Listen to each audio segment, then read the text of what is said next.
მოგესალმებით, მეგობრებო.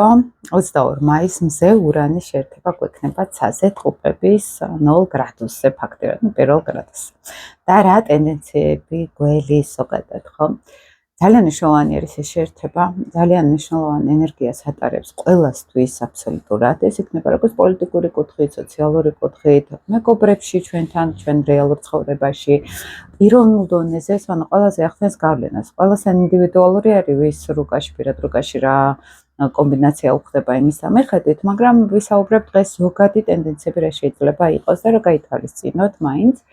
ზოგადად ასტროლოგიაში როცა ესეთი მნიშვნელოვანი შეერთებები ხდება, ურანი ჩვენთან ეს არის რევოლუციების, თავისუფლების, მოულოდნელობების პლანეტა. და მას აქვს დაახლოებით ესე რომ ვთქვათ, ადამიანურ ენაზე ელექტრომუხტის ენერგია. ანუ მაღალ სოციალურ პლანეტებში გადის, უფრო კოსმიურ პლანეტებში გადის ურანი. შესაბამისად, როდესაც ვამბობთ, როცა ესეთი დიდი ენერგიის, ენერგეტიკული ველის მქონე პლანეტები რაღაც მნიშვნელოვან შეერთებას აკეთებენ, ეს არის ძლიერი მუხტის ენერგია უკვე. და საჭირო არის ამ ენერგიის გაცნობიერება და სწორად გამოყენება. ვისთვის შეიძლება ეს ცოტა რთული იყოს, ვიღაცისთვის პირიქით ეს ჰაერში დაჭერილი ცვლილებების ჰაერი შეიძლება იყოს. იმიტომ რომ ამ შეერთებას მოაქვს ზოგადად ენერგეტიკულ დონეზე, ფსიქოლოგიურ დონეზე ცვლილებების მიავი. და ამ ენერგიას ჩვენ გამოვიყენებთ, თუ არ გამოვიყენებთ, ეს სრულად ჩვენზე არის დამოკიდებული.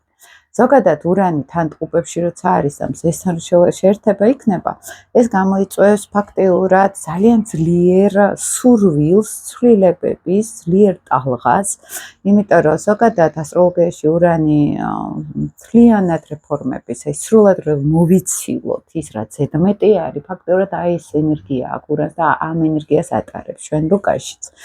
და შესაბამისად, ვისთვის შეიძლება ეს იყოს ძალიან ძლიერი მოულოდნელობა, როგორც რეალურ მოვლენებში ცხოვრებისეულად. ვისთვის იქნება ეს შინაგანი თავისუფლების მოთხოვნილება. გააჩნია ვისთან ინდივიდუალურ რა ასპექტს აკეთებს ეს შეერთება, მაგრამ ეს ცვლილებების სურვილი შეიძლება ძალიან ბევრმა იგრძნოს. ახალი იდეები, იმიტომ რომ ურანი იდეებს მართავს, ის მერწყულის მმართველი არის, მერწყული ჩვენთან იდეებთან, არქეტიპულ დონეზე რო გელაპარაკოთ, იდეებთან არის დაკავშირებული. ეს არის მომავლის ხედვებთან დაკავშირებული და ძალიან ბევრ შეიძლება ამ პერიოდში კონდეს განცდა, რომ აი მომავალში რა შეიძლება შევცვალოთ, რა შეიძლება ახალი იდეები გქონდეს, რა შეიძლება განვახორციელოთ, ოღონდ ისეთი მოულოდნელი იდეები იცის ურანმა, რაც საერთოდ წარმოუდგენლად გვეჩვენებოდა, რაც საერთოდ ჩვენთან არ იყო, აი შეიძლება მოგვინდეს ან განვახორციელოთ, ან უბრალოდ იდეების დონეზე მეგობრებისგან მოგვეცეს, როგორც ინფორმაციულად, ისე მოდი ესე ვთქვათ, შეთავაზებების კუთხითაც. ეს ზოგადად ხგენებით ვის როგორ შეეხება, ეს უკვე ინდივიდუალურად მათ რუკაში როგორ ავლენს ეს შეერთება თავს ამაზე არის დამოკიდებული, მაგრამ რაღაცა ფორმით შეიძლება მათთან, ჩვენთან, ყველასთან იყოს ეს სიახლის სურვილი. რომ ურანი ყოველთვის სიახლებთან არის დაკავშირებული, მზე არის ჩვენთან ეგო ფუნქცია ზოგადად, ეს არის ხელმძღვანელი პირები, ეს არის ჩვენი ესე სურვილები, აი რას მივაღწევ ცხოვრებაში, რა მინდა მე, მაგალითად და ურანს აქ თავისუფლება უნდა. შეიძლება ძალიან ბევრს კონდეს განცდა, რომ აი მომავალში რას ვაკეთებ, რისგან უნდა გავთავისუფლდე ახლა, რა რისკი უნდა გავწიო, რომ გაცილებით ნათელი მომავალი მქონდეს მაგალითად და აი ეს შეერთება იქნება ერთ-ერთი სტარტი უკვე ისედაც ურანი როცა ტყუპებში ახლახანს გადავიდა უკვე ძალიან ბევრთან შეიძლება იყოს აჩქარებული პროცესები ზოგ სახლის სწავლა შეიძლება მოუნდეს იმიტომ რომ ურანი ზოგადად ეს ცვლილებები არის და ტყუპები ზოგადად განათლება არის კომუნიკაციური სფერო არის მაგალითად და შეიძლება ახალი იდეები გაუჩნდეს ძალიან ბევრს და ეს იდეები ახლა ამზე ურანის შეერთებით ეს იქნება ელექტრონულ დონეზე დამხტული, რომ ეს ძალიან გვინდა უკვე ჩვენ ეს ცვლილებები, ძალიან გვინდა ახაც გათავისუფლება ძველი ჩვევებისგან მაგალითად, ხომ? და აი პოზიტიურად ჩვენ შეგვიძლია ეს ტრანზიტი გამოვიყენოთ, რომ განვაახლოთ ჩვენი ცხოვრება მაგალითად. რაღაც არის შესაძლებელი ელექტროობასთან ზოგს ნეგატიური კუთხით შეიძლება პრობლემები შეექმნას, შეიძლება მანქანა გაფუჭდეს, შეიძლება ელექტროობას შეექმნას რაღაც სხვადასხვა სახის პრობლემები. ძალიან ფრთხილად უნდა ვიყოთ ამ პერიოდში სწრაფი და უფიქრებელი ნაბიჯებისგან. განსაკუთრებით ახლა ვინც ამ პერიოდში არის დაბადებული 22, 23, 24 მაისის შუალედში განსაკუთრებით პირველი ნაკადი მათ შეეხებათ. ანუ ეს უკვე როგორ აგვაქცეთ ასტროლოგიაში არის ესეთი სოლარის რუკას ვეძახით დაბადების დღიდან მომდევნო დაბადების დღეს კიდე ცალკე რუკა აქვს. და ფაქტიურად ვინც ამ პერიოდში არის დაბადებული, მათ უკვე მთელი წლის განმავლობაში გაყვებათ ეს ურანული ენერგია, მათ რუკაში უკვე ეს შეერთება იქნება და მთელი წელი ამ ენერგიაში იქნებიან. და ზოგისთვის ეს ძალიან პოზიტიური შეიძლება იყოს, რომ განაახლონ საერთოდ თავიანთი ცხოვრება, უფრო ტყუპები ხგენებით განათლებასთან არის კავშირში, კომუნიკაციებთან არის კავშირში, რაღაც სიმსუბუქესთანაც შეიძლება ბევრი სიმსუბუქე აქვს შესატანი თავის ცხოვრებაში, შეიძლება ზოგს რაღაც ისეთი ტყუპები ჩვენთან როგორი არქეტიპი არის, იცით, მოქნილობასთან არის დაკავშირებული, ურანის თვითონ ხაერისტიკი არის, სიმსუბუქე, სოციალურობა, გახსნილობა არის და შეიძლება ბევრს მოუნდეს უფრო მეტი კომუნიკაბელურობა, უფრო სოციალურად ჩართულები იყვნენ სხვადასხვა ურთიერთობებში მაგალითად, ან საერთოდ ამოაყირაონ, რასაც ქვია თავიანთი ცხოვრება. ზოგჯერ ძალიან სასიამოვნო ცვლილებები არის და უკეთესი ცვლილებები არის, ზოგისთვის შეიძლება ეს მტკივნეული იყოს გააჩნია ადამიანებს, ვისაც მაინც არ უყვართ ესე მაინც ესე სტაბილურობის, ახლა თქვა ფიქსირებული ჯვარი არის, ესე ასტროლოგიაში რომელიც უფრო სტაბილურობაზე არის ორიენტირებული. შეიძლება თვითონ ცხოვრება ცოტა ისეთი ჰქონდათ ზოგს მაგალითად ქაოსური და სიმშვიდე უნდათ, მაგრამ ვისაც არ უსურს ახლა ცვლილებები ამ პერიოდში დაბადებულებს, განსაკუთრებით მათთვის ეს იქნება ძალიან აუცილებელი ცვლილება და ანუ პირველ რიგში მაყურებლების პირველ რიგში არიან ახლა აი ამ პერიოდში დაბადებულები, იმიტომ რომ მთელი წელი გაყვებათ თან ეს ცვლილებების ენერგია. მაგრამ ჩვენთვის, ჩვეულებრივი ადამიანებისთვის, რომელსაც არ აქვთ ახლა ამ ეტაპზე, შემდეგ ეჭვებები იქნებიან შემდეგში წელიწადში, წინა რიგებში, მაგრამ ახლა სანამ სხვებს არ აქვთ მაგალითად ეს კომბინაციები, ამ დღეებში 21, 22, 23, 24-საც მივაყოლებდი, ვიქნებოდი სხვების ადგილზე მაგალითად უფრო მაგალითად ახალ საქმეს ესე სწრაფად არ დავიწყებდი. იმიტომ რომ ურანი არასტაბილურობის ენერგია არის და თუ ჩვენ ან ახალ მანქანას ვიყიდით, ან ახალ საქმეს დავიწყებთ, ან რეგისტრაციას გავაკეთებთ რაღაცის, ეს მასაც თავის რუკა ექნება. და ურანი ყოველთვის არასტაბილურობა არის, ყოველთვის რყევებთან არის მაინც დაკავშირებული, იმიტომ რომ მისი მთავარი იდეა ეს არის რაღაცებს არ მივეჯაჭვო, და ვიყო სრულად თავისუფალი და როცა იქ არის რაღაც საქმე, რომელსაც ახლა ესე რაღაცასაც უნდა მივეჯაჭვო, რაღაცა სტაბილურობაში უნდა მქონდეს, მან ურანი არ ყებს ყველაფერს. და ძალაუფლების დაკარგვასთან არის ხოლმე ასევე ურანი ასოცირებული. ამიტომ უშუალოდ მაგ დღეებში მაინც ახალი საქმის, უფრო იდეების დონეზე და უფრო კონტაქტების გააქტიურება, მოკითხვა, გაკითხვა, აი ეს არის უფრო სასარგებლო, ვიდრე უშუალოდ დავიწყოთ მაგ დღეებში ახალი საქმე, იმიტომ რომ მაინც არასტაბილურობის ენერგია აქვს ურანს და ელექტრულადაც ძალიან დამუხტული არის ეს ურანის პერიოდი. თვითონ შეერთება ურანის სწრაფი პლანეტა და ყველაფერი ჩქარდება მაგ დღეებში. და ეს შეიძლება როგორც გარემო შეიცვალოს, ესე ჩვენ მოგვინდეს რაღაცების ძალიან სწრაფად შეცვლა. თუმცა ამ ცვლილებებში ის არ უნდა დაგვავიწყდეს, რომ შეიძლება შეცვლებიც მეტი იყოს დაშვებული. მაგალითად, რადგანაც ახლა ელექტროობას და ზოგადად გადაადგილებებსაც ასევე ურანი მართავს მარსთან ერთად, მაინც ძალიან კარგი იქნება, რომ აი საჭესამხელად ვიყოთ მაგ დღეებში. დაუფიქრებელ იმპულსურ მოქმედებებთან ფრთხილად ვიყოთ, იმიტომ რომ ურანი ზოგადად ესეთი ტიპაჟი რა ესე რომ ავიღოთ, ესეთი ენერგია არის. იმპულსურად მოქმედებ და მე ვფიქრობ ენერგია არის და ამ შეერთებაზე ზოგისთვის, ვისაც მაგალითად ცოტა მარსი აქვს ნეგატიურ ასპექტებში, ან ურანი აქვს ნეგატიურ ასპექტებში, შეიძლება ეს მათთვის განსაკუთრებით ცოტა დამაზიანებელი კი იყოს, მაგრამ ვინც ურანის ენერგიას კარგად იჭერს, შეიძლება ძალიან ნაყოფიერად განაახლონ თავიანთი ცხოვრება. ძალიან ბევრი ცვლილება იდეების დონეზე შემოიტანონ და მომავლის პლანეტა არის, მაინც მომავლის ხედვებს ახლებურად ალაგებს ხოლმე, ესე რომ ვთქვათ.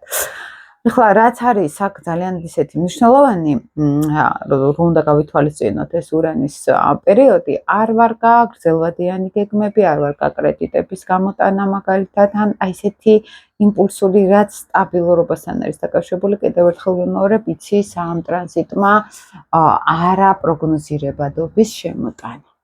ამიტომ ისეთი საქმეები, რაღაც ისეთი ფინანსური ოპერაციები იქნება, ქორწინება იქნება მაგალითად თუ რაც ის სტაბილურობას მოითხოვს, მე მაინც ავერიდებდი თავს, იმიტომ რომ ძალიან ძლავრი ენერგეტიკა აქვს ურანს ცვლილებების კუთხით.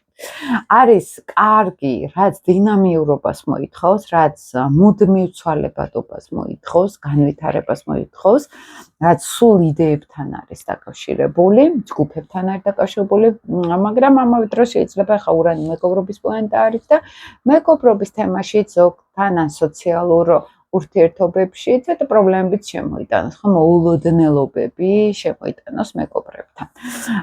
სოციალურ ქსელებს ურანი მართავს, მაგალითად თანამედროვე ტექნოლოგიებს ურანი მართავს.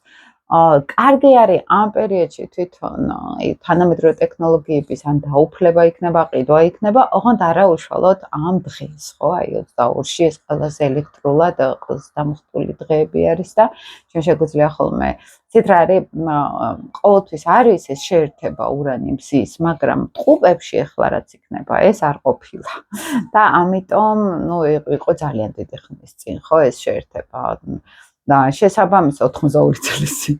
შესაბამისად, აი ხა წინა ვიდეოშიც მოვიყვანე მაგალითად დონალდ ტრამპს ურანი მზის შეერთება ტყუპებში, იმის შემდეგ აღარ ყოფილა ეს შეერთება. ესე რომ ვთქვა. შესაბამისად, მას ეტყობა ძალიან ეს შეერთება ელექტრულად დამხტული ტიპაჟი არის კომუნიკაციის სფეროში. ანუ მისი სიტყვა იმდენად არათანმიმდევრული არის და იმდენად დღეს ერთი დღის განმავლობაში თვითონაც ანალიტიკოსები ამბობენ ხოლმე 10 პოსტოსდებსო. ეს არის, აი, ზუსტად რო აგიხსნათ, როგორ მუშაობს ამ შეერთების ენერგია. ამიტომ, როდესაც არის საინფორმაციო ველში, აი ისეთი სფერო ან მაგალითად სოციალური მედია გვინდა გავაკეთოთ, ან დინამიურობა, მან ძალიან პროდუქტიულიც იქნება. თუ იქნება ეს აი ისეთ სულდრო სიახლეები არის შესაძლებელი. მაგ ტენდენციებისთვის ან გამოდგება ეს ტრანზიტი. იმიტომ რომ თვითონ ტყუპები კომუნიკაციის, გაყიდვების, ინფორმაციის სფერო არის, ვაჭრობის სფერო არის ტყუპები, კომუნიკაციის სფერო არის, მაგრამ თუ ჩვენ გვინდა რაღაც სერიოზული სტაბილურობაზე გათვლილი, მათ უბრალოდ არ მოიტანს სტაბილური ენერგია საქმე და ესეც უნდა გავითვალისწინოთ, ხო? საერთოდ, როდესაც ესე ტრანზიტებზე ლაპარაკობთ, იქ მნიშვნელოვანი არის ჩვენი პირადი რუკა. ამ პირად რუკაზე იდება ტრანზიტული რუკა. ხედავთ პირველ გრადუსზე ტყუპებში რო არის ეს შეერთება ჩვენთან რამე ასპექტს აკეთებს თუ არა. თუ ამ პირველ გრადუსზე ჩვენ მნიშვნელოვანი პლანეტა გვაქვს, მაგალითად თვარე ყავს, მაგალითად ან რაღაც მარსი ყავს, ეს განსაკუთრებით ჩვენ გვეხება ხოლმე, ან მშვილდოსნის ოპოზიციურ ენერგიაში რამე პლანეტა ყავს, უკვე ოპოზიციას აკეთებს, ხო? ასევე მნიშვნელოვანი არის რომელ სახლში გვიჩნდება ხოლმე ეს შეერთება და მაქედანაც უყურებთ, თქვათ, რა ტენდენციები შეიძლება მოიტანოს. შეიძლება ასევე ჰარმონიული ასპექტი გააკეთოს ამ შეერთებამ და ნეგატიური ასპექტი გააკეთოს. ამას სჭირდება ხოლმე როგორც წესი პირადი რუკა. ამას სჭირდება ხოლმე, ახლა თუ ძალიან აინტერესებს ადამიანს, შეუძლია კონსულტაციაც ასტროლოგთან მივიდეს მაგალითად, თუმცა ჩემი პირადი გამოცდილებით ახლა ესე არ წვრილმანდები ხოლმე ყველაფერზე, არ არის საჭირო ხოლმე, ახლა ჩემ რუკაზეც იშვიათად უყურებ ხოლმე თუ რაღაც მნიშვნელოვანი დაგეგმარება არ მინდა ხოლმე რაღაც მომავლისთვის. მაგრამ ამავე დროს საინტერესო ის არის ამ ტრანზიტის გათვალისწინებით, რომ შეიძლება ზოგს ისეთ ჰარმონიულ ასპექტს უკეთებს, რომ აი მაგით ხვდებით, ვისთან პოზიტიურად იმუშავებს, ვის კარგ ცვლილებებს მისცემს, ვის გენიალურ აზრებს მისცემს, ვის შეიძლება კონდეს საერთოდ განახლება, ხო, მომავლის ტენდენციების, რომ აი მომავალში მე უკვე ხედავ ჩემ თავს და დავგეგმო, ეხლა რას აკეთებ ამისთვის. და ვის შეიძლება კონდეს ცოტა მოულოდნელობები უსიამოვნო, ხო?